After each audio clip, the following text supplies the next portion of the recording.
أحدا إلا الله وكفى بالله حسيبا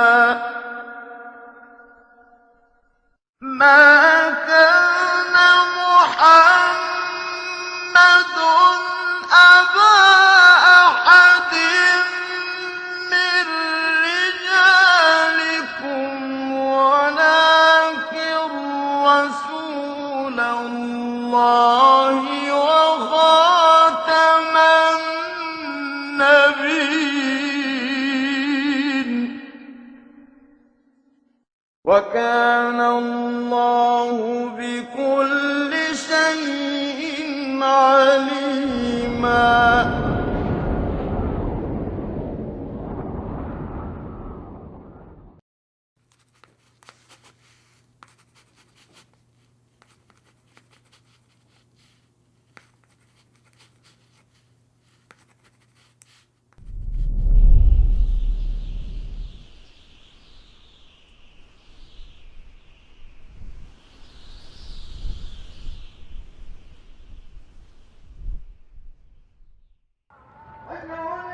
Ey Müslümanlar! Biliniz ki devletimiz İslamiyet'in addü ve canı olan Moskov, İngiliz ve Fransız hükümetleriyle muharip bulunuyor. Emir-ül-Mü'minin Hazretleri sizi cihada davet ediyor. The turn of the 20th century saw a broad decline and the weakening of the once mighty Ottoman Caliphate in Turkey, resulting from the ever-increasing incursions and conquests by the British and other colonial forces into the Muslim heartland. The early 1900s were characterized by a sequence of cultural and material defeat for the Muslim world. Many thinkers and academics foresaw the eventual collapse of the Islamic governing body and its inevitable subjugation to the British, French, and Italian forces. This reality was perhaps more apparent within the Eastern European frontiers of the Ottoman Caliphate, and it was in the midst of this critical and pivotal era of the Muslim Ummah, from within the Eastern European post of Albania, that a young child was destined to be born. It was Muhammad Nasirudeen bin Nuh Najati bin Adam Al Albaani, who was later to be known to the world by his nisbah Al Albani, and known to his students and his close associates by his kunya, Abu Abdir Rahman. He was born in the year 1914 into a poor family in the city of Ashkodera, which was then the capital city of Albania, where he spent the first 9 years of his childhood. Nasirudeen was the son of Albania's Grand Mufti. His father was a renowned scholar of the Hanafi school of thought. He had spent many years in the Turkish Institute of Sharia before returning to Albania to assume the post of Grand Mufti. But Albania, like many of the Eastern European countries of the time, was under the reign of secularist political parties with openly anti-religious agendas. The Albanian national leader was Ahmed Zogu, a staunch supporter and admirer of the secularists such as Mustafa Kemal Atatürk of Turkey. He even copied Atatürk's policies and imported them into Albania by making it illegal to wear the hijab and by banning the call to prayer in the Arabic language. He decreed that all calls to prayer should be made in the Bosnian language.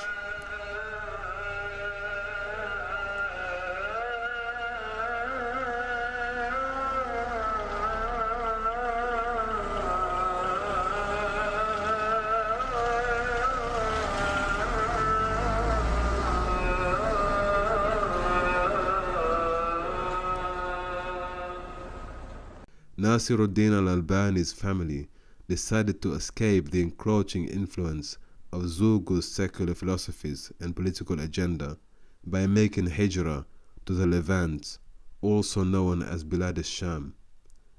The small community of migrants from Albania were religious people inclined to the practice of Islam, but they had to flee the region in order to safeguard their religious identity and the identity of their children. Al Albani and members of his Albanian community, who were also migrants to Syria, were later to be known as the Arnauti, which was one of the indigenous names of their people.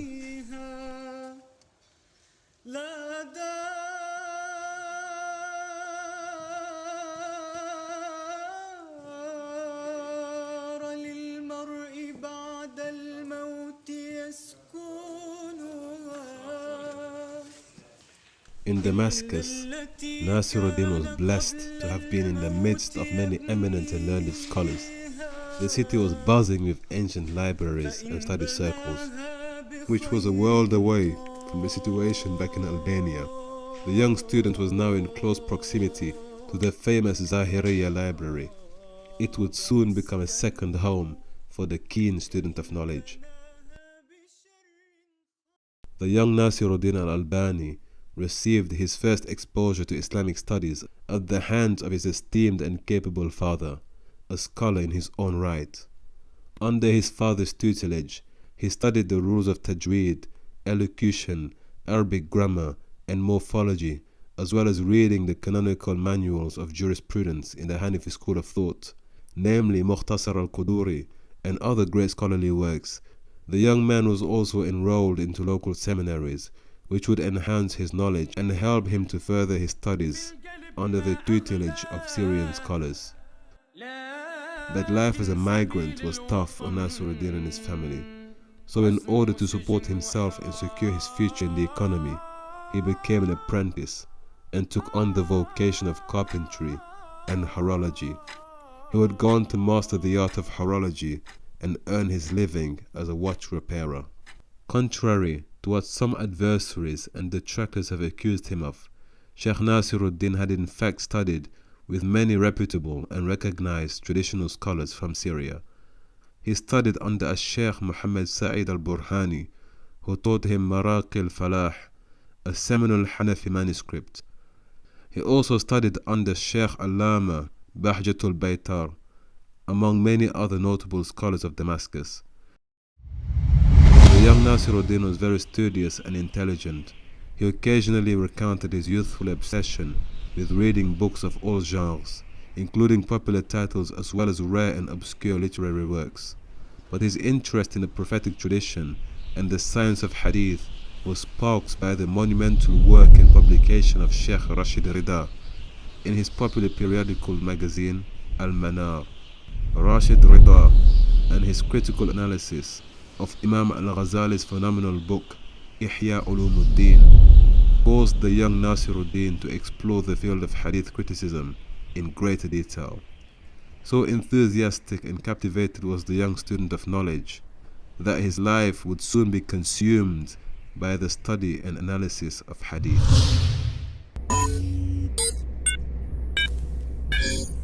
Now empowered with a new direction and enthusiastic to acquire as much knowledge of the science as possible, the young Nasirudeen Al Albani found himself in a predicament. He was too poor to purchase the manuscripts and stationery required for his new course of study, but that would not deter him in his pursuit of knowledge. Instead, the young student would walk down the busy streets of Damascus, collecting used invitation cards and pieces of scrap paper from the side of the road. He used these discarded pieces of paper to write extensive notes wherever he found space to transcribe his newly found knowledge.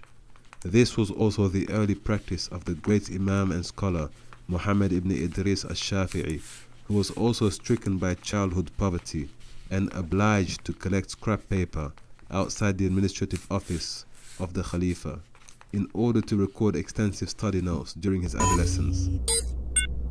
Nasirudeen Al Albani also rented books from the local libraries. By the age of 17 years of age, Nasirudeen had already compiled a 3-volume document with over 2,000 pages on the topic of hadith criticism. The young student soon became recognized in the study circles of Damascus, and barely out of his teens, he became sought after for answers to questions on hadith and the science of textual criticism. However, Nasirudeen soon ran into a huge stumbling block at home. When one of the books he wrote, against the mystical and unorthodox practice of praying in graveyards reached his father's attention.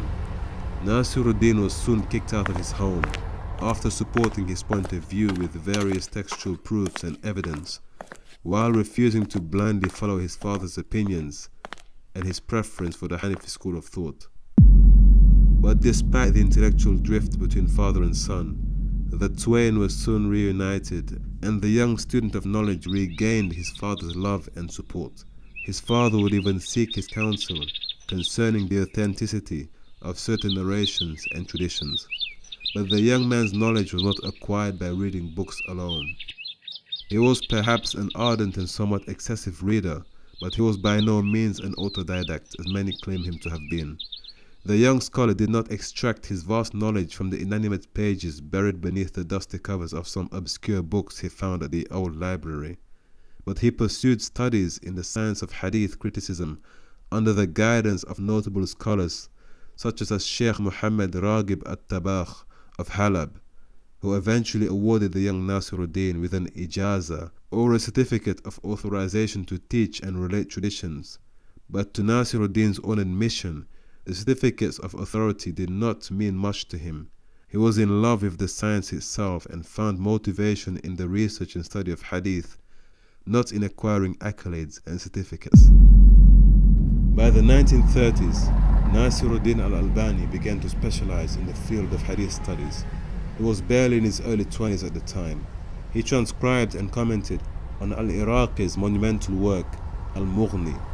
He followed this with a series of influential lectures and books, as well as contributing in articles for the Al-Manar magazine. He spent much of his time in the Zahiriya library in Damascus.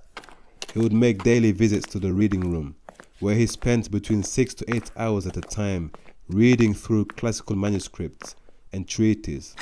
But occasionally he would spend up to 12 hours in the library, all the while copying text, researching rare scripts, and reading through volumes of classical text in solitude, only breaking his routine to eat and pray. He often arrived before the librarians in the morning and left in the evening way after they left for their shift. It was due to his rigorous study routine that he came under the attention of the librarian staff, who offered him a room of his own. He soon became a part of the furniture. It has been reported that as the years went by, the Sheikh continued to study ardently in the library room assigned to him. He read all the books then available and repeated the cycle upon completing his reading, hoping to learn more and to pick up on subtle points he may have missed the first time round. He spent years reading and working through classical manuscripts and rare titles. But the fruit of his labor were evident when he presented the librarians with a full catalogue of books in the library. He compiled a list and indexed all the manuscripts by author, topic, and subject matter. He was even able to identify anonymous works that had been unidentified due to poor referencing and a general lack of clarity in the text.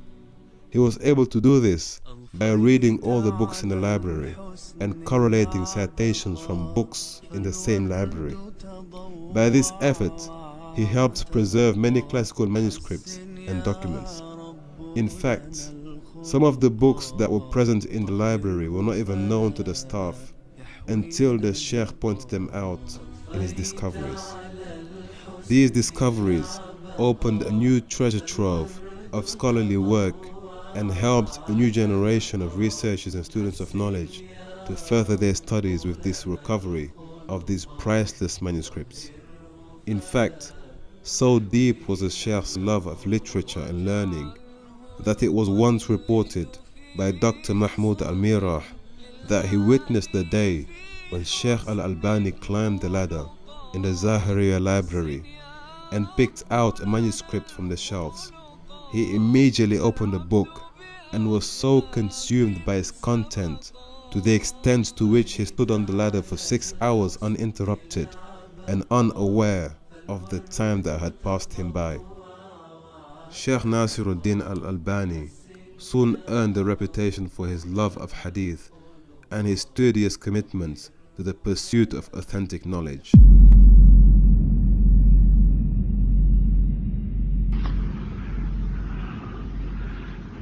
kujtej e keni dhe hadithe e pejgamberit sallallahu alaihi wasallam يعني في تونفت إن الإسلام بدأ غريبا وسيعود غريبا فطوبى للغرباء. غرباء غرباء غرباء غرباء غرباء غرباء. Sheikh Al Albani began delivering informal weekly lectures starting in the year 1954, and by the year 1960 his popularity began to alarm the Syrian secret services. But despite Al Albani's apolitical stance, he was soon subjected to consistent surveillance operations.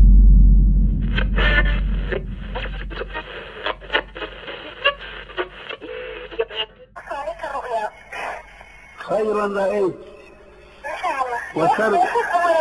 هل يثبت هذا؟ يثبت هذا يعني إن أتى أحد يقص عليك رؤيا فتقول خيرا رأيت وخيرا يكون، هذا ثابت في السنة؟ لا ليس ثابتا، ولكن لا بأس من استعمال ذلك أحيانا. بارك الله فيك. وفي اعتبارك. المهم هي رأت في يعني في ذلك رأت نفسها على شرطة كثيرة على الطريق. أيوة. فرأت على ذلك الطريق رأت الرسول صلى الله عليه وعلى آله وسلم بصفاته.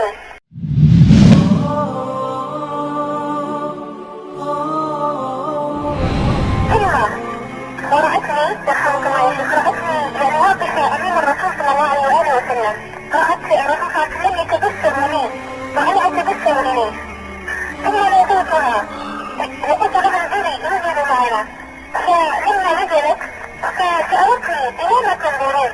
فقلت انظري إلى الذي أنظر إليه. فرأت الرسول صلى الله عليه وآله وسلم ثم تبسم صلى الله عليه وآله وسلم ونظر في الطريق، نظر في تلك الطريق، ثم مشينا معا في تلك الطريق الأخت وإياك. ثم لما كنا نمشي رأينا شيخا على تلك الطريق، رأينا شيخا فسلمنا عليه قلنا السلام عليكم، ثم رد وعليكم السلام ورحمة الله وبركاته. فقال لنا هذا الشيخ رأيتم الرسول؟ سألنا هل رأيتم الرسول صلى الله عليه وآله وسلم؟ فقلنا نعم رأيناه، يعني زلنا معه لتلك الطريق. فالأخت هذه سألتني في المنام قالت لي من هذا الشيخ؟ فقلت لها لأكمل الله جعلها بشرى لك يا شيخ، فقلت لها هذا الشيخ الألباني، هذا الشيخ الألباني، وإن شاء الله تعالى قلت يعني أبشر الشيخ فلعلها بشرى إن شاء الله أنه على طريق السنة إن شاء الله تعالى. فما تقول يا شيخ؟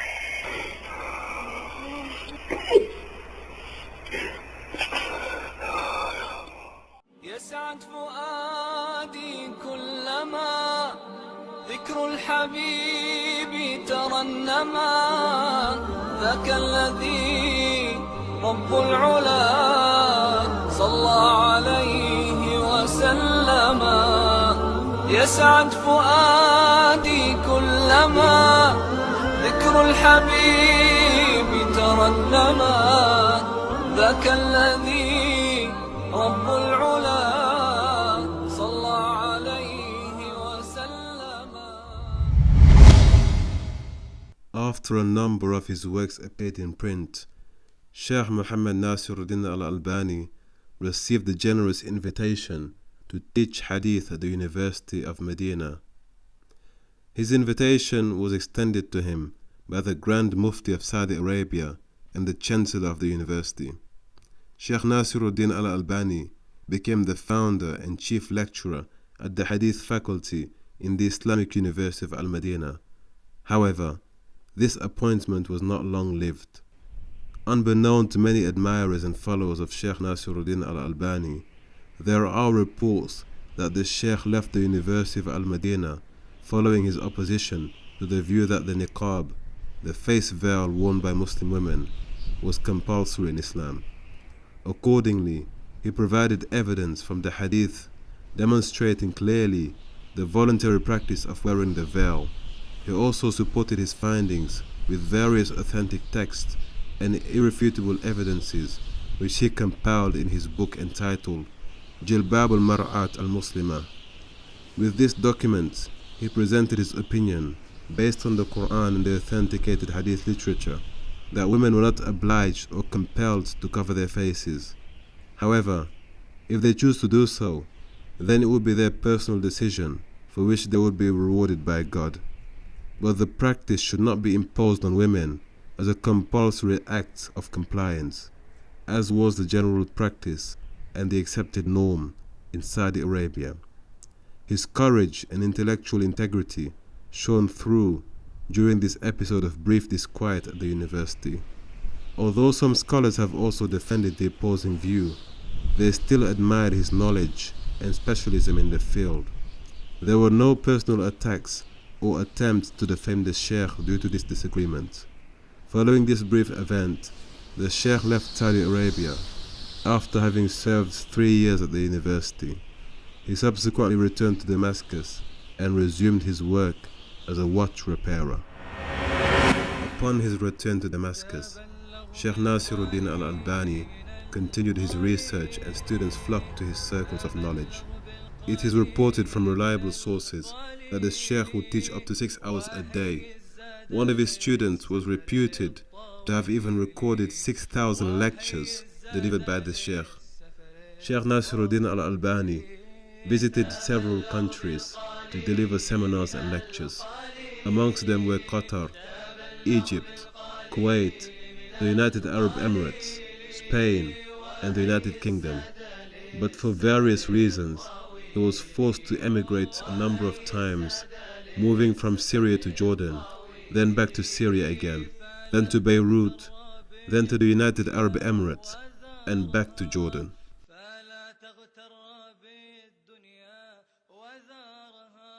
Sheikh Muhammad Nasirudeen Al Albaani, like all men of distinction, was also a man who had many opponents and adversaries, even from the scholarly class. This was best illustrated by the sad fact that some of his scholarly peers had joined forces in order to report him to the Grand Mufti of Syria, on the false premise that he was teaching a seditious and subversive puritanical dogma. The Mufti escalated the matter and reported it to the director in charge of security matters, who later summoned Sheikh Al Albani for a serious discussion. Following the meeting, it was discovered that the complaint was baseless and the Sheikh was free to go, but the damage was already done, and his movements were now being monitored.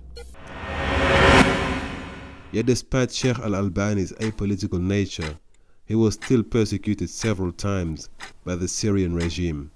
In 1969, Sheikh Muhammad Nasirudeen Al Albani was seized by the Syrian government in a mass crackdown on many Sunni clerics. He subsequently spent a brief time in prison before they were all released. Meanwhile, Sheikh Abdul Aziz bin Abdullah bin Baz intervened with the Saudi educational management and persuaded them to receive Sheikh Al Albani a second time, so that he may serve as the head of higher education in Islamic law in Mecca. This second term of employment lasted even less time than his first post at the University of Al-Madinah. Some have cited reports of differences between the Sheikh and the Saudi establishment. So he returned to Syria, where he was jailed a second time during the year 1979. Following his release, he decided to make hijrah to Jordan and settled there. Over a period of 60 years, Sheikh Al Albani's lectures and publications were highly influential in the field of Islamic studies, and many of his works became referential points for other Islamic scholars. Yet he supported himself and his family by fixing watches in his modest workshop. He used to work 3 hours daily, except for Thursdays and Fridays. The late Sheikh also maintained mutual relationships with his fellow contemporaries in the field of Islamic sciences. He was a dear friend and comrade of the eminent Saudi cleric Sheikh Abdul Aziz bin Baz, in a friendship that lasted for 40 years, wherein both men spoke highly of one another. أعوذ بالله السميع العليم من الشيطان الرجيم من همزه ونفخه ونفخه بسم الله الرحمن الرحيم الحمد لله رب العالمين الرحمن الرحيم مالك يوم الدين إياك نعبد وإياك نستعين اهدنا الصراط المستقيم صراط الذين أنعمت عليهم غير المغضوب عليهم ولا الضالين.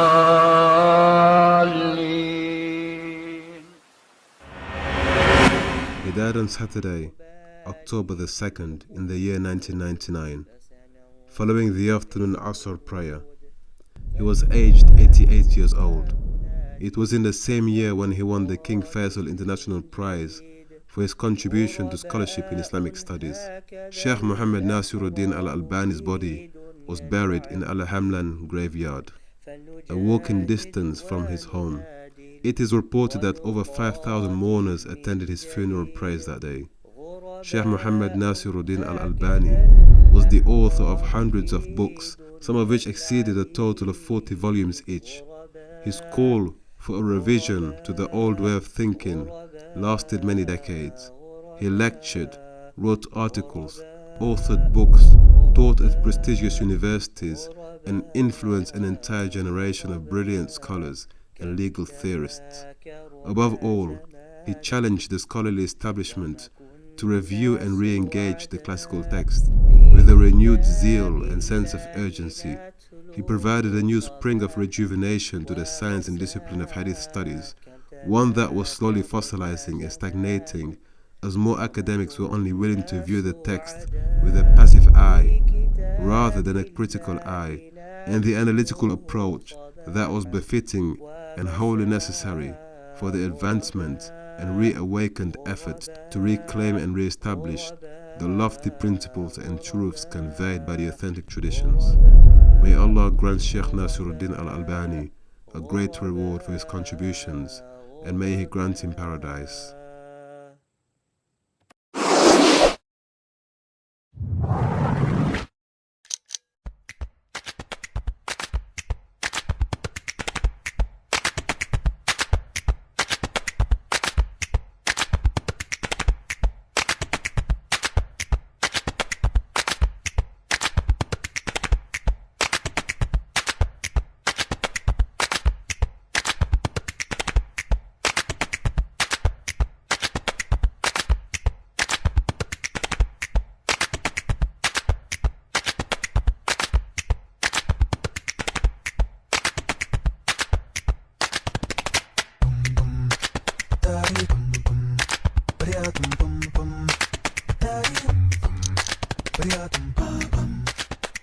Bum bum,